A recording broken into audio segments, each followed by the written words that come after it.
pause after about 30 seconds of me sitting there saying that I was completely recovering. I go into a 20-minute coughing fit and nearly die.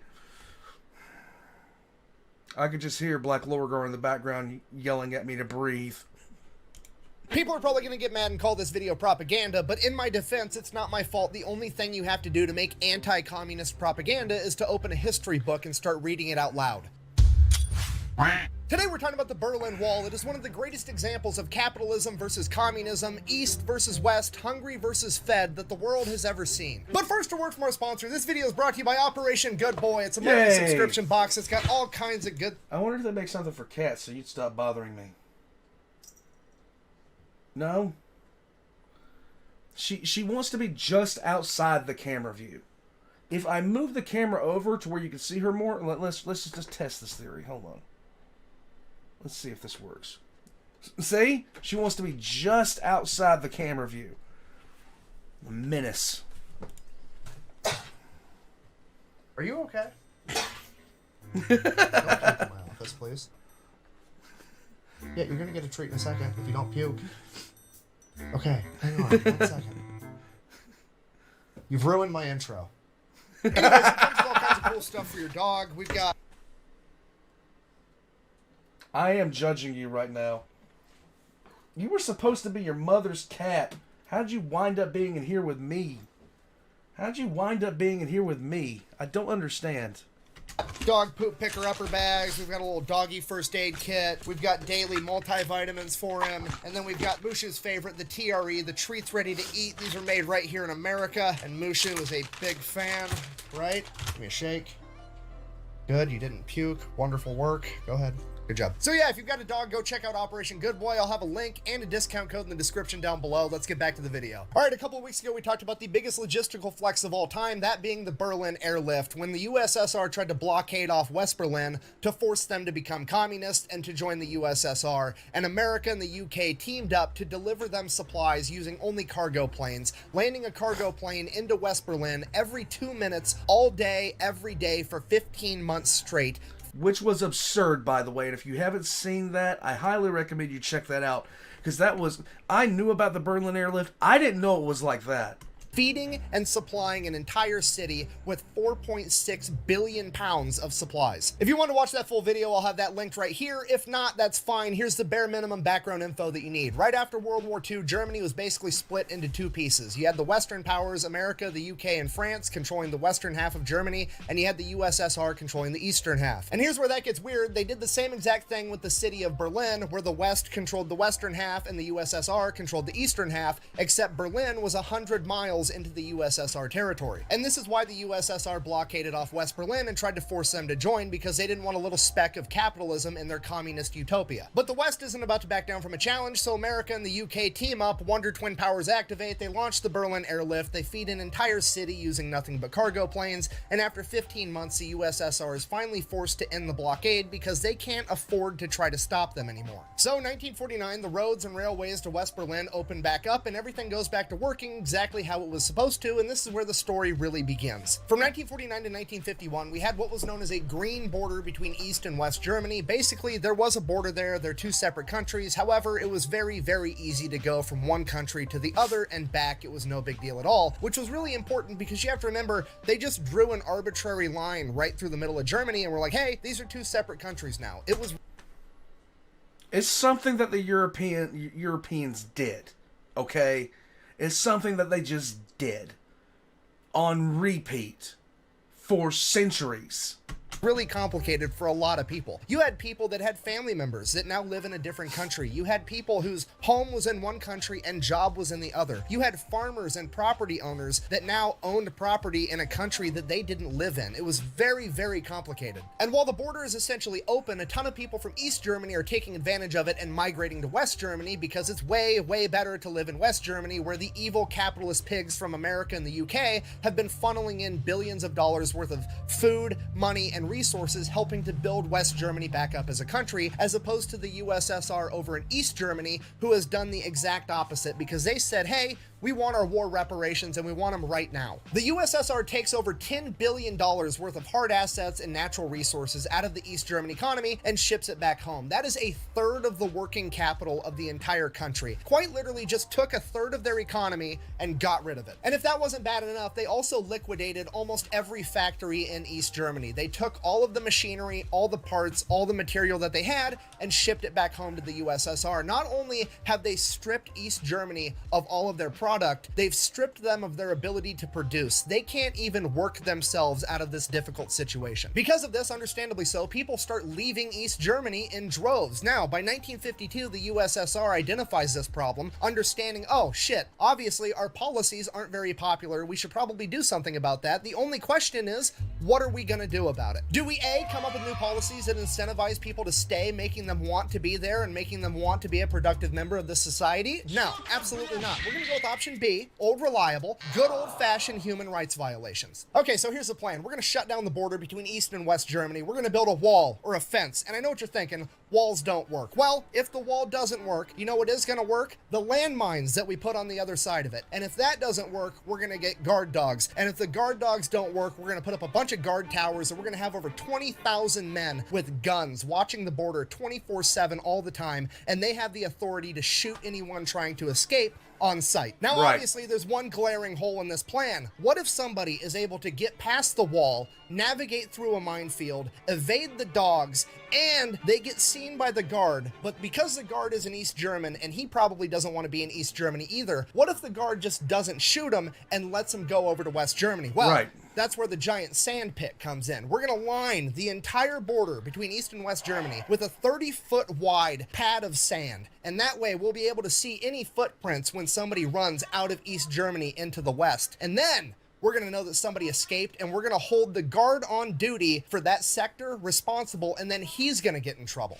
Buh! Having a very secure border isn't a human rights violation. Buh! Well, right, when you're using it to keep people out, but when you're using it to keep people in, it's absolutely a human rights violation according to the Universal Declaration of Human Rights. Let me just read that for you. Article 13, Section 2, quote, everyone has the right to leave any country, including his own, and return to his country, end quote. So yes, turning an entire country into a prison and refusing to let anyone leave while you oppress them is in fact a human rights violation. However, to be completely intellectually honest, I do have to tell you that the Soviet Union is one of only 3 nations that refused to sign the Universal Declaration of Human Rights, and they refused to sign it specifically because of Article 13, Section 2, which I just read to you. They basically said that they would only consider signing it if this was added to the end of Article 13. Quote, in accordance with the procedure laid down in each country, end quote. They were unanimously declined because that would ruin the entire point of Article 13, which would basically just mean that, yeah, you have a human right to leave a country unless that country tells you you can't. So what's the point of even having that as a human right? So the border is pretty much completely shut down. The only exceptions to that are the fact that you can apply for a visa to leave East Germany. However, it's very expensive. You get interrogated by the government, and the only people to actually get these visas awarded to them are people that are working on behalf of the Communist Party, or somebody that is obscenely rich and is for sure coming back anyways, which seems like a weird hypocritical policy for a communist regime whose ultimate goal is to have a moneyless, classless society where everybody is Stalinist. Like here's the bad thing. This is what drives me crazy when people talk about communism. When people talk about communism, communism on paper is literally the best form of government. Flat out. Completely flat out. Communism put into practice is so quickly and easily corrupted, it is a nightmare. It is an utter horror show how quickly the instances of communism that we have turned into utter nightmares. And she's back. She's in there yelling back and forth between her. Just the sheer. It's such just a agonizing thing to see. And yeah, capitalism hasn't done many people any favor. Okay, you get down. Capitalism hasn't been the greatest thing on the planet either. But I know which one I'd rather live under. We're moving on. This is the first time I've actually talked about this kind of stuff. in an open forum.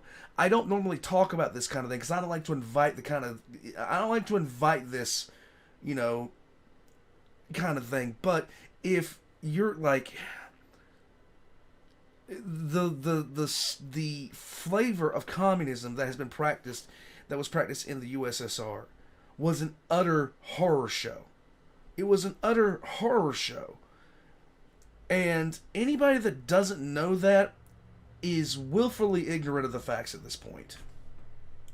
Is treated equally to have, but whatever. And then of course they have to allow travel from West Germany into West Berlin, and to do that there's very, very strict routes anybody traveling from West Germany to West Berlin has to take, and they have to go straight from one straight to the other, and they hit multiple checkpoints along the way. And this is extremely important because it opens up the Berlin loophole, because Berlin, the city that's 100 miles into communist territory, has that little speck of capitalism in it, and there's no border between West Berlin and East Berlin. So you can literally just walk from East Berlin right into West Berlin, and it's not an issue at all. So that becomes the only way to escape East Germany. People travel to East Berlin and then simply walk into West Berlin, and then they catch a car or a train or a bus from West Berlin to West Germany, and then they never go back. And between 1952 and 1961, somewhere between 2 and 4 million people do this. Bear in mind, East Germany only has a population of 17 million. That's over 20% of the population walks into West Berlin and never comes back. And of the people that did leave, they were disproportionately young, highly skilled, highly intelligent people like doctors, lawyers, skilled tradesmen, engineers. And because of this, this got the nickname the brain drain. So in 1961, the USSR is like, oh shit, this is a humongous problem. All the young, smart people are leaving. We got to do something about this. Should we, I don't know, incentivize highly successful young people to want to stay here? Nah. Break out old reliable, more human rights violations for everybody. So August 13th, 1961, in the middle of the night, a bunch of East German construction workers and cops show up with guns, and they put a fence all the way around West Berlin. Not to keep the West Berliners in, but to keep the East Berliners out. And East and West Berlin at this point in time were still very much intertwined. There were people that lived in the East and worked in the West and vice versa, and there were people that had family members on one side or the other side, and there were people that owned businesses and property. There were people that were seeing relatives and got separated from their families, and they weren't allowed to get back on the other side of the wall. There were literally thousands of people in Berlin that woke up one day and it was just like, congratulations, you just lost your job, you just lost your property, you lost your business, you're now separated from your family. Because of this, people started trying to break into West Berlin, or they were breaking out into East Berlin to get people and bring them back into West Berlin. At first it was easy because it was just a fence and you could cut your way through it or you could scale it, but that fence rapidly turned into a 12-foot high concrete wall. And then when people started bringing ladders to scale over the top of it, they added a gigantic round metal top to it so there was nothing to grip and pull yourself over. And then they added barbed wire and guard towers and guards that were allowed to shoot you on sight and turned it into a full-on demarcation line around West Berlin. And that is when the escape attempts got incredibly creative. One of the more popular ones at the very beginning was that somebody from West Berlin would remove the gas tank from their car, and they would just have a little 1-gallon jug for gas, just enough gas to drive into East Berlin, pick somebody up, and drive back to the West. And the person would be strapped up underneath the car where the gas tank was supposed to be. But then the communists figured that out, and then they had the guards at every checkpoint before a car could go into West Berlin. They would take a flexible metal wire and shove it down into where the gas tank should be to make sure it was in fact a gas tank. So then that plan was out. So one guy decided he was going to take his BMW Isetta, cut the roof off, and then he was just going to drive right underneath the checkpoint going full speed, and he was going to duck, and that's how he was going to break into West Berlin, and that's exactly what he did. And because of this, the East Germans added spike strips and barricades to every checkpoint. Every time somebody escaped into West Berlin,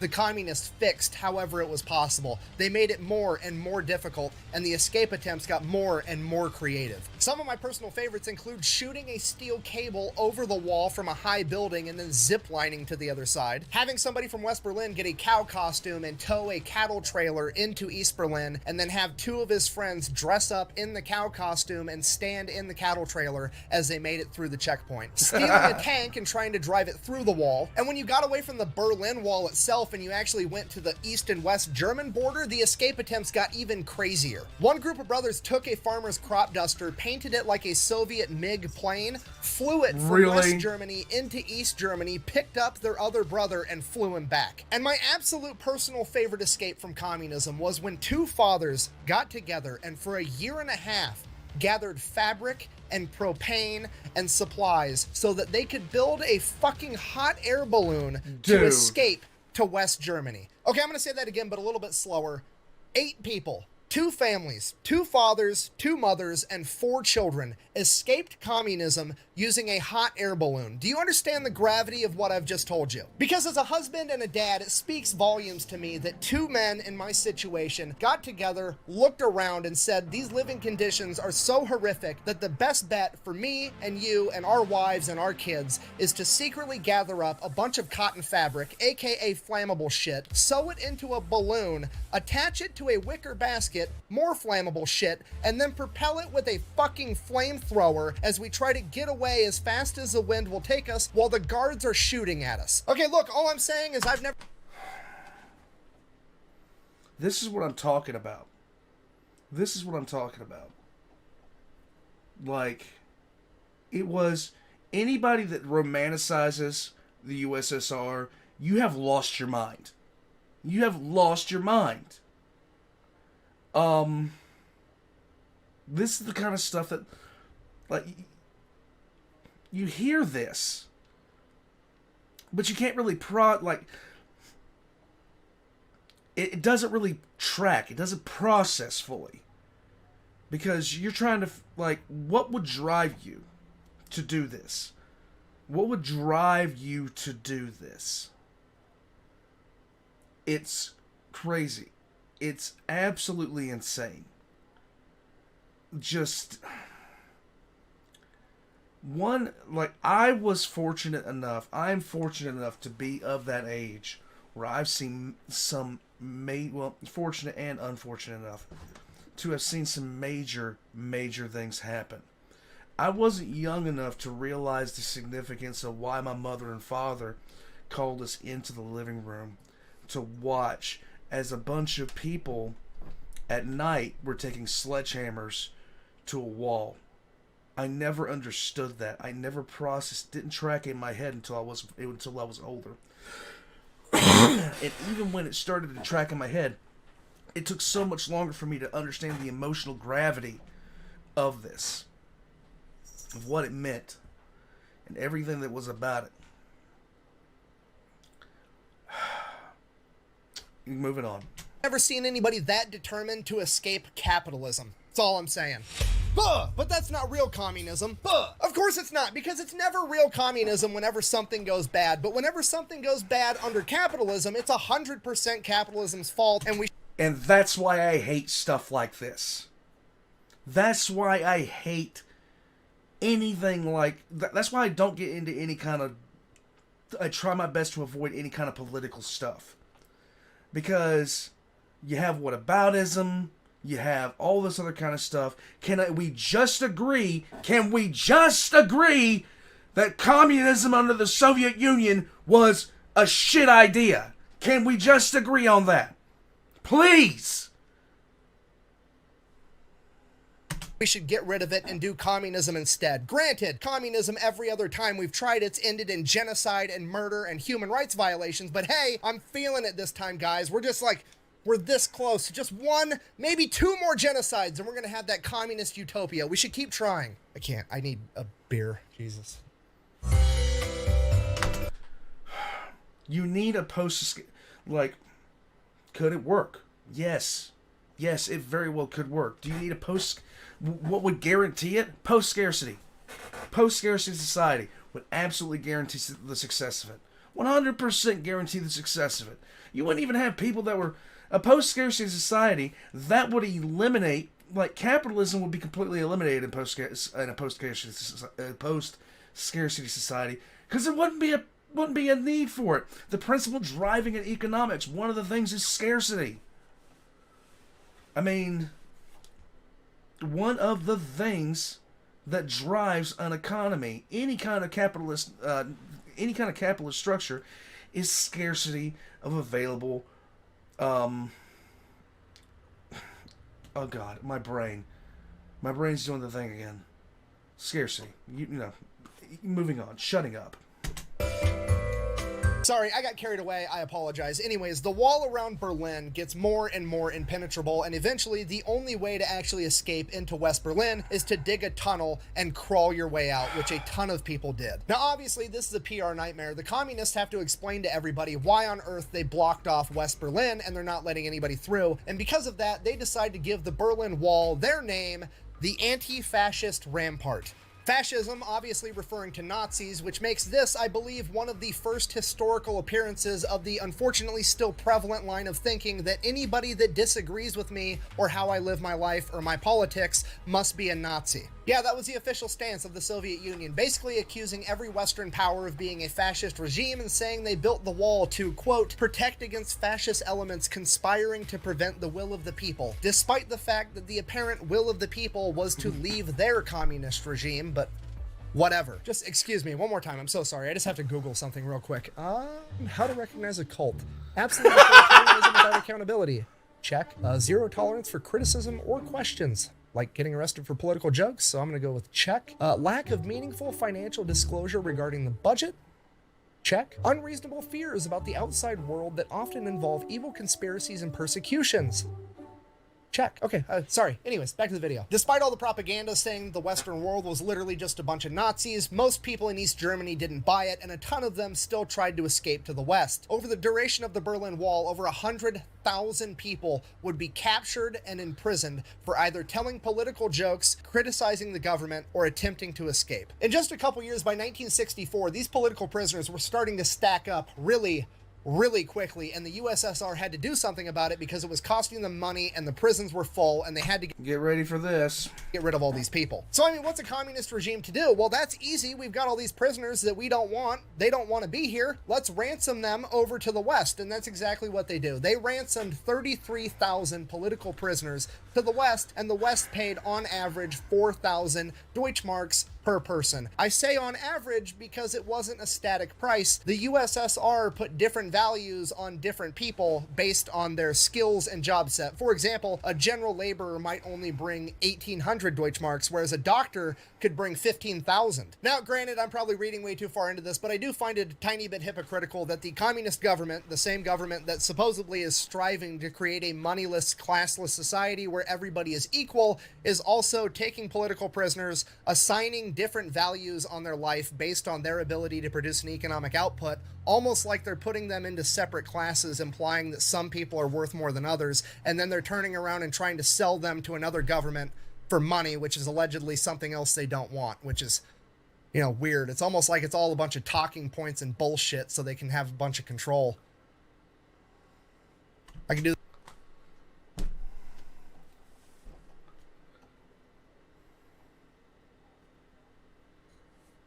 this all day. How long? What is it going to take to convince you that communism is bullshit? Tell me. I'll do it. Your Honor, I object! And why is that, Mr. Reed? Because it's devastating to my case! Overruled. Good call! In addition to the 33,000 You need post-scarcity. End of story. 3,000 political prisoners that the USSR essentially auctioned off for money, they also agreed to release 215,000 East German citizens for the low price of 2.3 billion Deutschmarks. Between 1945 and 1989, over 600 Germans were killed either trying to cross the border from East to West Germany or from East to West Berlin. And that is considered to be a very low, very conservative number because the USSR didn't want to release the actual numbers or admit that they'd killed anyone, because every single person they killed trying to escape communism was a huge political hit to them. Which raises the question, what happened in 1989? Well, that's the best part of the whole story. By 1989, the Soviet Union was going bankrupt. They were beginning to crumble. They were losing their sphere of influence, and more civil unrest started to occur. And by November of 1989, in East Germany, there were protests, people demanding that they had the freedom of speech, the freedom of expression, the ability to critique their government without getting arrested, and most importantly, the freedom of travel. The communist government knew that they had to give the people an inch before the people turned around and took a mile, and the 1 inch they were willing to give them was they were going to get rid of the travel ban and finally start granting people visas. They weren't going to charge them money, they weren't going to have some special circumstance to do it, and most importantly, they were actually going to approve people and they were going to to do it quickly. These new travel regulations were drafted on November 8th. They were going to be announced to the public on November 9th on live TV, and on November 10th they would go into effect, and people could show up to the passport office, apply, and ideally get accepted and have the freedom to travel west. And that's kind of what happened. November 8th, the new regulations get drafted. That's fine. November 9th, they hand the new regulations to a government spokesperson by the name of Gunter Schabowski, and he's going to read them on a government press conference on live TV. He didn't have time to read through all the papers. Nobody took the time to explain it to him, so on live TV, he just kind of wings it. We'll do it live. Fuck it. He reads off what he thinks is important, which is just, here's the new rules that we're living by, and everybody's like pretty happy about it, and one journalist asks,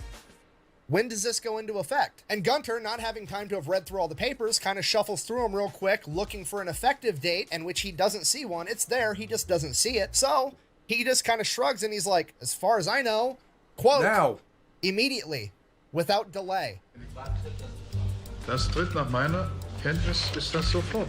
And with that, going out on live TV, East Germans got up and started going to the wall. Now, this announcement was at the ass end of a boring government press conference, so not a lot of people saw it, but then the news outlets started picking it up and they started airing it, both in East and West Germany, and then even more people started showing up on both sides of the wall. And within just a few hours, tens of thousands of people had shown up to Checkpoint Charlie, one of the main checkpoints for the Berlin Wall, to go from east to west, and they demanded to be let go because they had just been told by their government on live TV that they had the freedom of travel, and the guards had no idea what was going on, and they were outnumbered tens of thousands to one. Right. And eventually the guards were forced to simply let people through, and then word spread that they actually let them through, and all of Berlin, both east and west, came out and had basically the biggest block party the world has ever seen, as a city that had been divided in half for 28 years was finally reunited. And then they celebrated this reunification by tearing down the wall that had separated them for so long. In conclusion, Germany after World War II is the closest thing to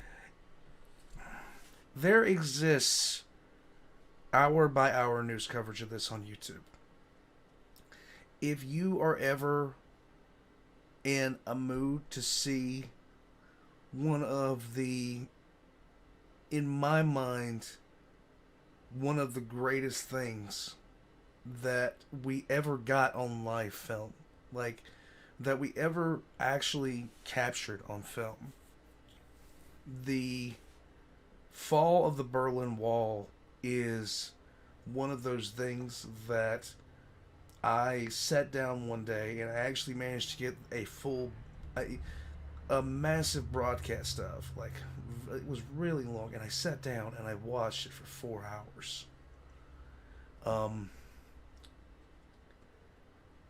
That's something that I do every now and then. I'll sit down and I'll watch a full broadcast of something that has happened, a major event.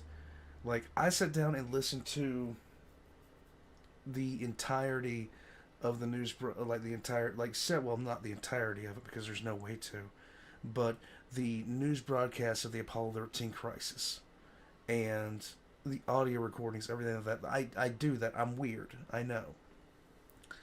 I don't have much time to do it anymore, but I still do it. Listen to radio shows and things like that. They go over this. If you want to have a really different kind of feel about things, check that out. Just watch that if you can find it, because it's hard to find. But it was surreal watching that. Once I had the emotional maturity to understand what I was seeing, is something else. A controlled experiment that you can have pitting capitalism against communism to see which one would triumph in real life. They took one country with one people, divided it down the middle, and gave each a set of rules to live by. And while capitalism is far from perfect and it has a ton of things that we can improve upon, I think the results of this experiment speak for themselves. Thank you for watching. Best way to support the channel is go buy some merch, thefatelectrician.com. Quack bang, out.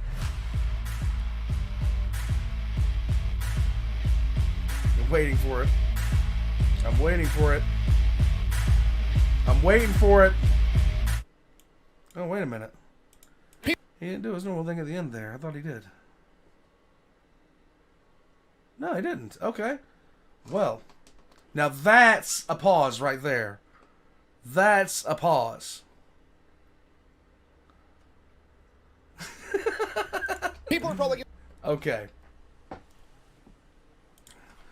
Warpugs, I don't talk about politics. I don't talk about politics because I find them divisive, and I find largely they've gotten so ingrained in everybody's psyche that it's just gotten annoying. It's kind of annoying, okay? So that's why I don't really talk about them. I don't really get along. I don't really get with that. I just don't. But there are certain things, like, if you try to defend what the Germans were doing in the 1930s and for half the 40s, if you try to defend what the USSR did, if you try to defend what Maoist China did, I have no words for you. I don't know what to say to you. I don't know what to tell you. Can we just admit some things are horrible ideas that should never be repeated? I don't care what your I don't care what people's personal politics are. There are certain things that shouldn't be that hard to say. There are certain things that should not be defended under any circumstances. Under any circumstances. I am from South Carolina. I will fully 100% say the Civil War was fought largely over the condition of slavery. And I will also say, and I've said it several times in the past, slavery is a shit idea. And it has been for a long time. For the entirety of human history that has been happening. And is still happening. I have personal experience with this. So, I know it's a shit idea because I've actually seen it. That being said, if I can say there are things about capitalism that if I had the power to change it, I would. If there are things about all these other systems that I would try to change, but I would. And I can also say that I don't think that this will work.